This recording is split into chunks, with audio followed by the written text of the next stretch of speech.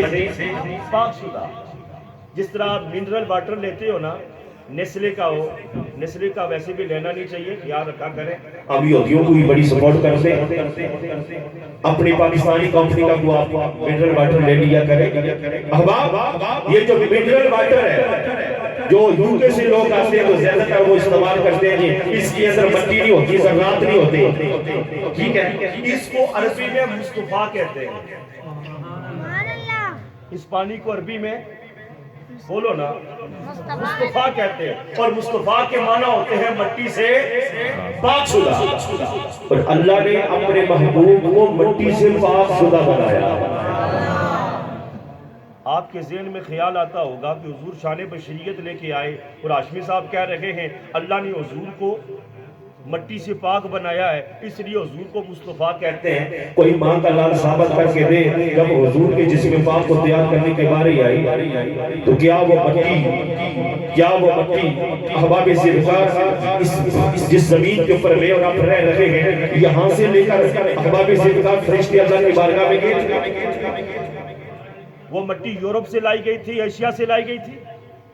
کبھی ہم نے سوچا اس بات پہ غور کیا ہے؟ میرے آقا کے جسم پاک کو تیار کرنے کے لیے مٹی اس زمین سے نہیں بلکہ اس مٹی کو جنت سے لایا گیا. اس مٹی کو کہاں سے لایا گیا؟ آقا کے جسم پاک کو تیار کرنے کے لیے مٹی کہاں سے لائی گئی؟ جنت سے. اور احباب یاد رکھیں، آدم علیہ السلام کے جسم پاک کو تیار کرنے کے لیے مٹی زمین سے لے کر گئے تھے مالک الموت، لیکن زمین کے اس حصے سے لے کر گئے جس حصے پر آج اللہ کا گھر خانہ کعبہ بنا ہوا ہے. جس جگہ پر رب کا گھر خانہ کعبہ بنا ہوا ہے نا، اسی جگہ سے مالک الموت اسرائیل علیہ السلام آدم علیہ السلام کے جسم کو تیار کرنے کے لیے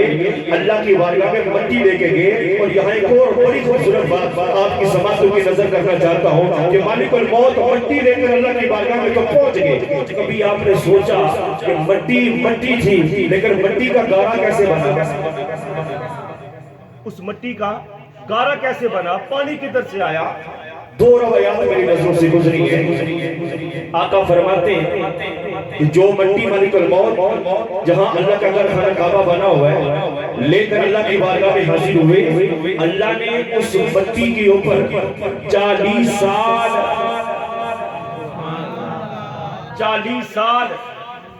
سال احباب توجہ آپ نے میری جانب کرنی ہے. میں نے شروع میں کہا کہ تھوڑی سی مجھے بیس بنانے دیں، بنیاد بنانے دیں، انشاءاللہ میں آپ کو راضی بھی کروں گا. میں سور بھی لاسا میاں صاحب کی بھی پڑھ سا، اعلیٰ حضرت کی بھی پڑھ سا،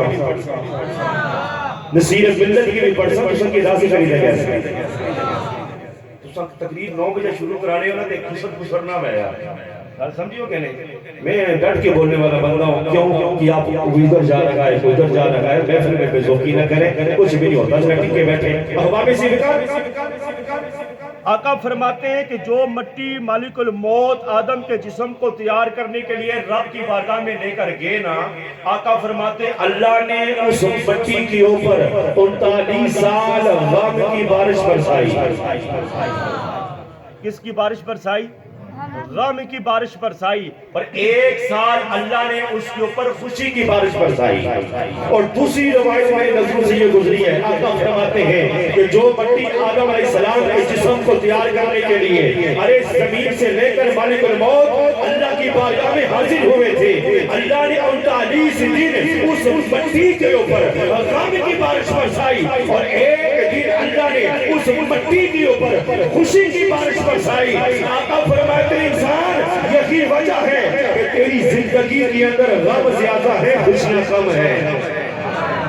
یہی وجہ ہے کہ تیری زندگی کے اندر غم زیادہ ہیں، خوشیاں کم ہیں. اور جب اللہ تجھے کبھی کبھی خوشی دے دے نا تو وہ خوشی بھی تو پھر اپنے مولا کے نام کر دیا کرتا. احباب آدم کے جسم کو تیار کرنے کے لیے مٹی کہاں سے لائی گئی؟ جہاں آج اللہ کا گھر خانہ کعبہ بنا ہوا ہے. اور میرے نبی کے جسم پاک کو تیار کرنے کے لیے مٹی کہاں سے لائی گئی؟